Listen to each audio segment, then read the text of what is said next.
G'day everybody, and thank you once again. This is the last session before we get to have a glass of wine, a glass of water, a cup of coffee, or just a Victoria bitter, as we do down here in Melbourne.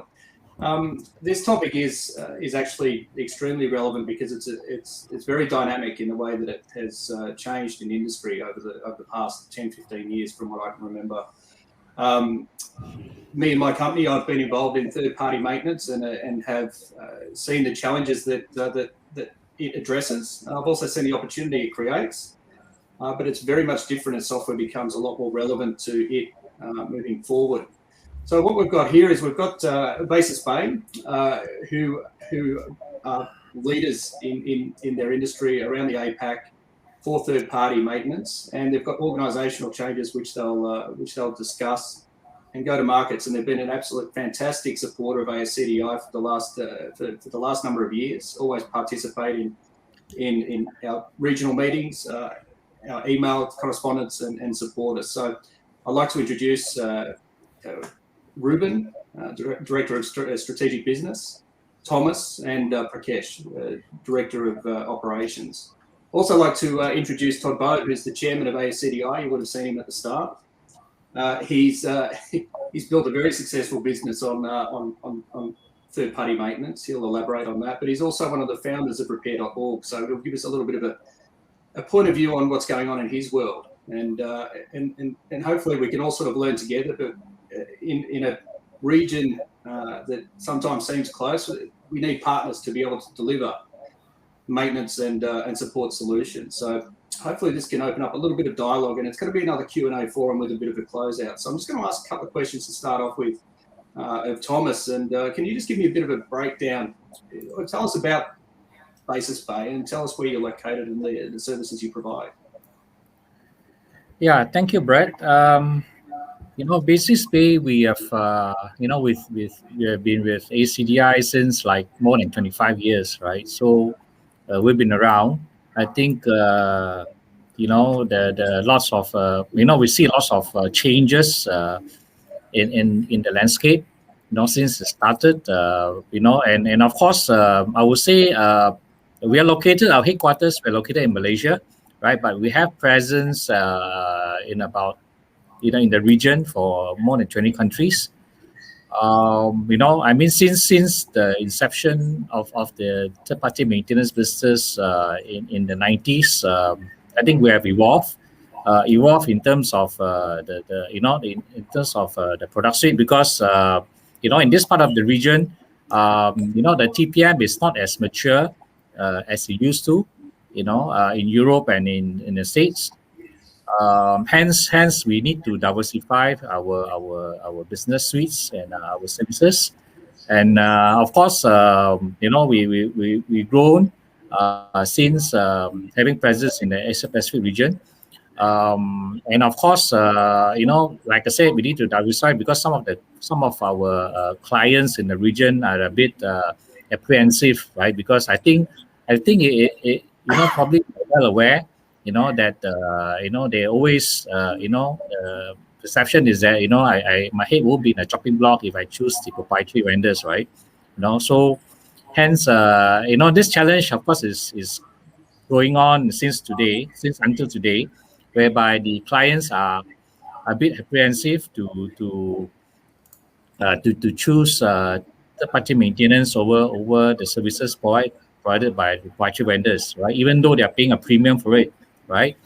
So, but of course, for the past, I think 10 years, I think there's a bit of a shift, right? Whereby I think most of the users in the region, especially in this part of the region, are a bit more open because of issues with budgets, approval cycles, and so on.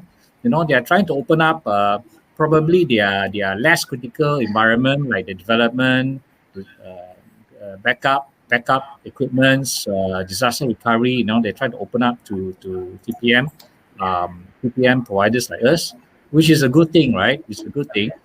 And of course, for the past couple of years, we are seeing the proliferation of growth in the cloud, right? As in all proprietary vendors, they are also promoting their cloud services, right?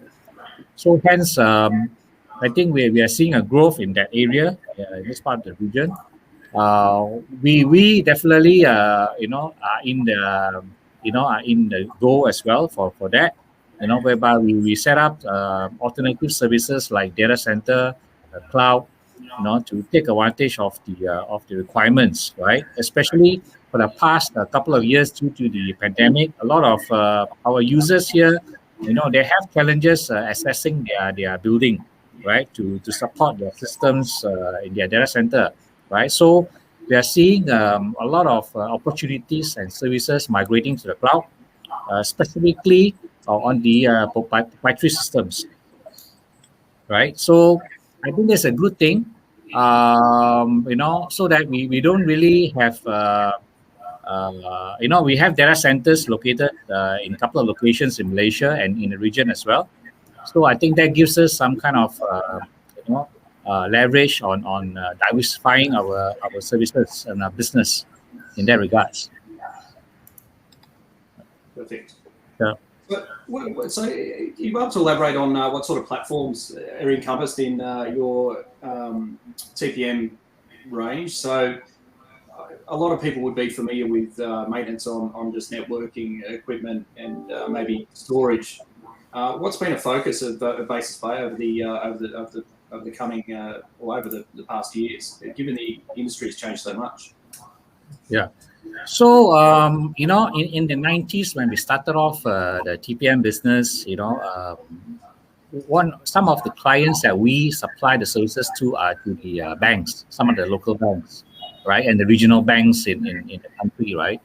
So hence, I think since then we have, in any banking environment, as they don't have one system; they have like different platform, right? We are talking about Sun Oracle, IBM Power Systems, we have HP, Unix servers, you have multiple different flavors, right? In a typical financial banking sector, right?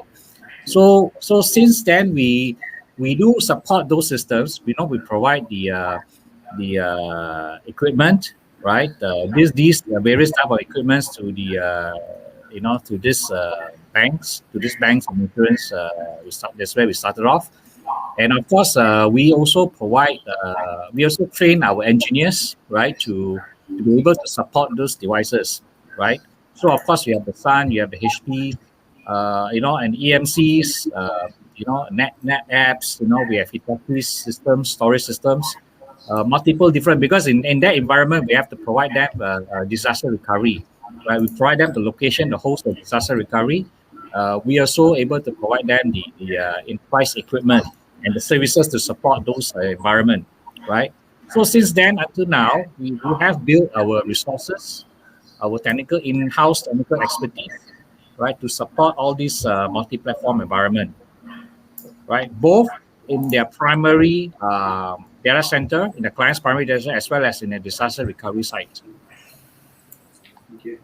So, Basis Bay, what else aside from third-party maintenance are you helping your clients with? And can you elaborate on what region? We know you're based in Malaysia, but how broad have you got support for in that region? And also, what is the opportunity for other partners that could be watching this presentation? As an example, you might have a global company that is being supported in the US that has regional offices in APAC, and so therefore it's not feasible to have a contract for that country, but to have a partner that can do that for you. Are you able to just elaborate just on the region and geography of Basis Bay, and just to give our attendees a bit of a view? Yeah. So of course we I think for the past 5 years, we have seen a lot of service providers, right, having focus in this region, right? So hence we do have partnership with TPM, even TPM providers in this region. Some of both comprehensive, option of comprehensive and non-comprehensive. What do I mean by that is that comprehensive, we will provide the entire suite of including the equipment, the parts, and everything, right? So there are also options where we provide non-comprehensive, whereby our partner will be providing probably the level 2, level 3 support, as well as the equipment and the parts, right? We will provide other hand services and probably level 1 support, right? To go into a particular client which they are acquiring in this particular region.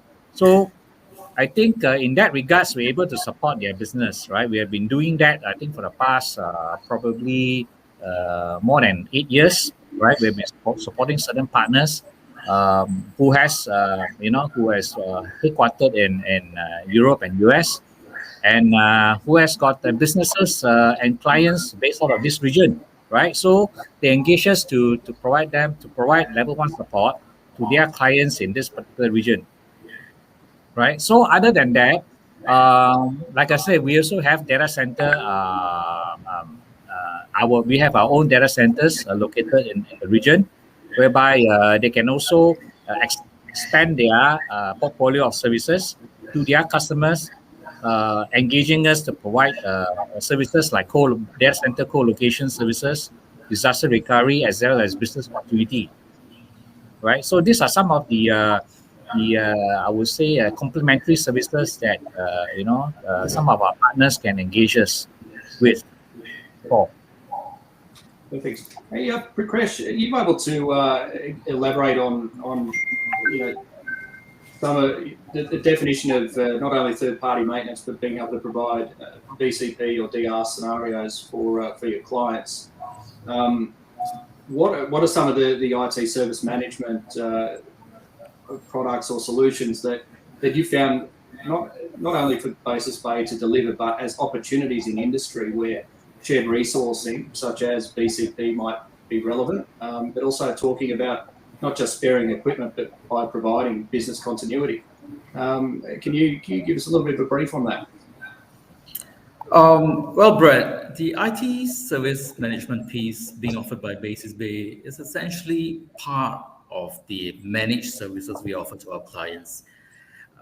Basis Bay IT Service Management, or ITSM for short, provides technical infrastructure support services to clients involved in various industries such as oil and gas, instrument automation, pharmaceuticals, mining, those in the steel industry, and so on and so forth. These are basically companies with global presence, and their requirements for IT services are quite stringent, right? So Basis Bay, as an ISO 27001 certified company, is able to cater to all the requirements through a well-oiled, process-driven support structure. We offer various services through the ITSM umbrella, such as hardware supply and management, where we are able to provide clients with cost-effective maintenance service, including asset management. Project or professional IT services, which include end-user computing or desk side support, as some would call it, migration services, secure asset disposal, etc. Right? You see, Brett, each and every client subscribing to our services, especially the multinational ones, would have their individual runbooks, which is essentially a set of documented routine procedures and operations. So we would ensure that our engineers are well versed in these procedures, which also includes the occupational safety aspects, right? So, of course, Basis Bay takes all service level agreements very seriously, and we are cognizant on how delays to rectifications could impact our clients in the operations. So we run a 24/7 command center, which basically manages the requests received from our clients and coordinates the tasks with the engineers. All our processes and protocols are in line with the ITIL methodologies. We offer ITSM services globally, but a huge chunk of the IT service requests come from the Asia Pacific region. We have strategically positioned engineers with various skills in multiple countries, either through our own pool of resources or through partnerships. We possess the capability to render IT services to remote locations even. If a client requires support in, say, Port Moresby, Papua New Guinea, or Durban, South Africa, for an example, we will be able to accede to those requests. Perfect. Yeah. Back to you, Brett. Yeah, so I suppose just before we lead on to Todd, there was this thing called COVID-19 that came out. Well, when was it? I think it affected our Singapore meeting actually. Would have been February last year. Now, there's two things I've noticed. Businesses, there's two types of businesses. Those that fail dramatically because of COVID. There is businesses that have succeeded dramatically because of COVID. How's it affected your business?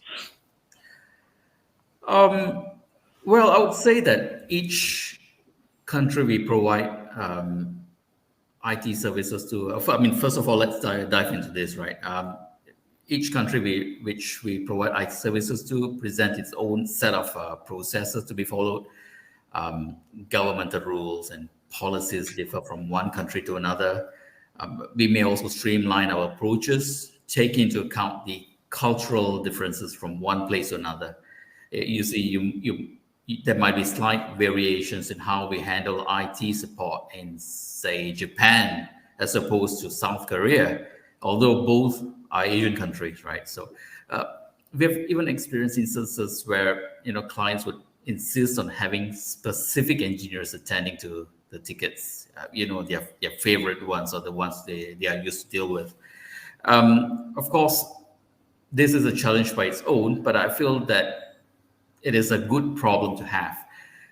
This would mean that the particular engineer is well liked or respected, not only for the IT skills they possess, but for their sense of responsibility and excellent client relationship as well. So yeah, you touched on the COVID-19 pandemic situation. Well, Brett, where do I start? It has been a rough patch for everyone globally, right? People suffered, companies suffered. Even some of the heavyweights were equally affected as well. Some downsized, others wound up, right? So I would say that Basis Bay did extremely well in managing the predicaments we faced. With 25 years of sheer experience under our belt, we were able to weather the storm, especially under the stewardship of the main man himself, Group CEO Dr. Prabha, whose insights were pivotal in sustaining growth during the pandemic situation.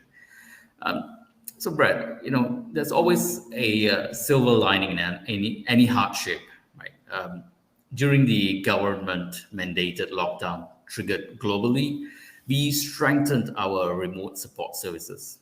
The service desk agents were able to upskill themselves in first and second level troubleshooting methods and techniques. So work from home became somewhat a norm, right?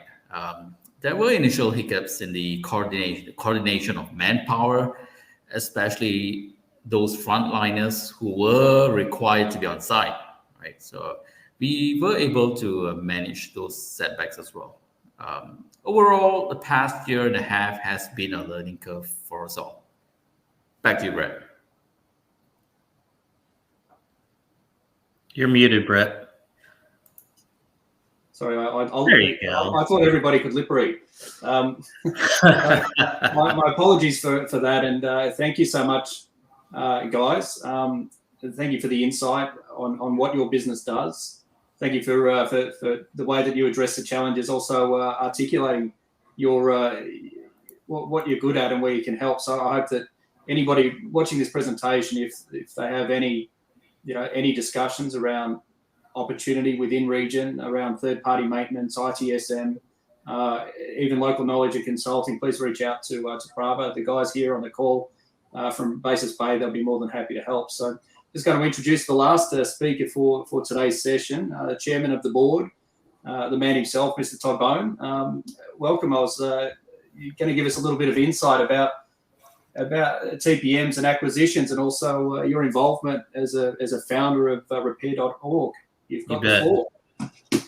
Thank you. Well, I'll give you, I've been in the industry for 32 years.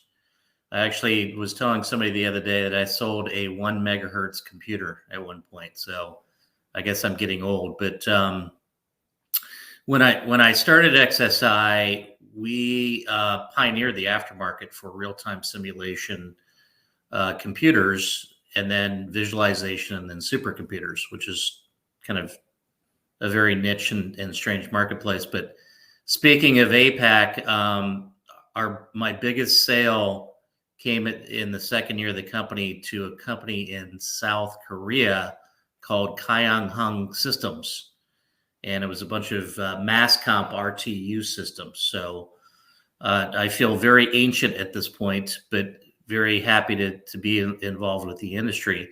I thought I'd paint a picture of the enterprise IT hardware life cycle, which starts at number one of selection of what equipment is going to run on a particular software, which we're not involved with, even though we're authorized reseller for a bunch of different manufacturers. But I think it's interesting for everybody that's involved with the association to understand what the life cycle of IT hardware is, because there's lots of opportunities there. So where XSI plays is typically at 3. We're doing rip and replace. So we're installing new equipment, taking out the old equipment.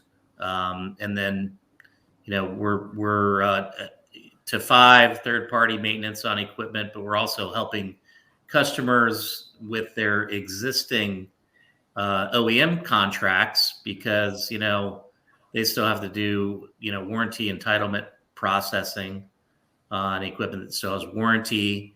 And then you get into, as the equipment ages a little bit. And I'm a big fan of milestone dates. End of life, end of software support, and end of service, because if you're reselling hardware, you want to know when a product is going to start to hit the marketplace. So typically 2 or 3 years after, in the enterprise space, it's going to hit the marketplace. So you want to be the first one that's reselling that product, and you have to know the product technically to be able to resell it and understand it. And then, of course, end of software support is the sweet spot for third-party maintenance, because that's the only thing that an OEM can provide in terms of a maintenance contract that a third-party maintenance company cannot provide, is software updates to the operating system, right? And then there's end of support, where that's when the manufacturer raises the price of their maintenance contracts to encourage obsolescence for the customer, so that they refresh. So that's when we're saving the customer a ton of money, because and I think it's very interesting to me that I've been following mean time between failure rates. And if you remember back about 10 years ago, everybody was advertising what the mean time between failure was. And now they don't advertise it at all, because some of that equipment is very well made, and most of it's very well made in the enterprise space. So I think I saw a report that Cisco equipment has an average mean time between failure of 8 to 25 years, yet they obsolete the equipment after 5 or 6 years. Well, that doesn't make any sense, right? So they're making very excellent quality equipment, but they want you to throw it in the trash so you upgrade your equipment and buy new hardware. And then, you get into, data center consolidations, relocations. A lot of companies are moving into cloud, so a lot of consolidations going on. And then, it's the IT asset disposition. We made the decision to make a significant investment in getting R2 V3 certified, which, if you're going to do ITAD, you got to be certified. You're not going to get a big contract with a company unless you're certified. And frankly, I'm disappointed in, large Fortune 500 companies that give contracts to companies that are not certified, because I've seen a lot of mistakes in the industry where I've had companies that we typically sell product to will come to us and said, hey, I bought this from this other ITAD company. It's still got Fortune 500 company data on it, or I can log into their system. I mean, that's really scary for what's happening out there. And I don't like that for the industry because that gives us a bad name. So they've got to trust us. And then, the buyback or recycling happens. So I think it's very important to understand all the opportunities for our association members of where we are. As I mentioned, XSI started as a resale company. It was a entrepreneurs organization meeting that we had with Jack Welch from GE fame. And I think it was back in 2007. And Jack said, hey, everybody that sells hardware that is sold or is in a business where you're in a product, you're selling a product that's sold on the internet, raise your hand. And I raised my hand. And he said, get out of it, because you're in a commodity business. You're going to have to do major volume. And when I was at GE, they were 80% in hardware, 20% in services. And when I left GE, we were 80% in services and 20% in hardware. And the company valuation went way up. So I made that decision back then to come back to the company and tell everybody that I think we had 45 people back then doing hardware, that we were going to convert to a services company. It took a lot longer than I thought. A lot of lessons involved there, but we did. Now we're 92% in services and 8% in hardware. So, change can happen, and I think change is for the good. And I'll talk a little bit about some of the things that are going on in the industry in terms of acquisitions and where those stand from a TPM standpoint.